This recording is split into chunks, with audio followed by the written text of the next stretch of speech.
తెలంగాణలో సాంప్రదాయబద్ధంగా రెండేండ్లకోసారి మేడారం మహాజాతర నిర్వహించడం ఆనవాయితీ. కానీ క్రమక్రమంగా మినీ జాతరకు కూడా భక్తుల తాకిడి పెరుగుతూ వస్తుంది.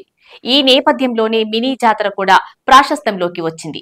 ఫిబ్రవరి 12, 13, 14, 15 తేదీలలో 4 రోజుల పాటు మినీ జాతర నిర్వహిస్తున్నారు. ఆదివాసుల ఆచార సాంప్రదాయాల ప్రకారం పూజలు నిర్వహించి జాతర ప్రారంభించారు. బుధవారం మేడారంతో పాటు అనుబంధ గ్రామాలు, ఆలయాల్లో ఊరుకట్టు నిర్వహిస్తారు. ఆలయాలు శుద్ధి చేసి ఆదివాసీ ఆచార సాంప్రదాయ పూజలు నిర్వహిస్తారు.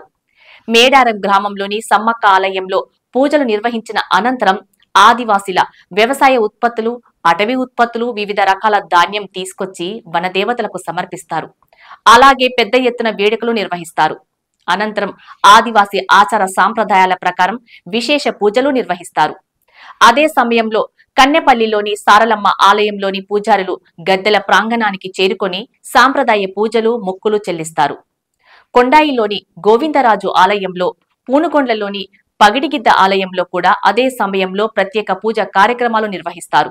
అదేవిధంగా బయ్యక్కపేటలో సమ్మక్క పూజారులు ఆదివాసీ ఆచార సాంప్రదాయ పూజ నిర్వహిస్తారు.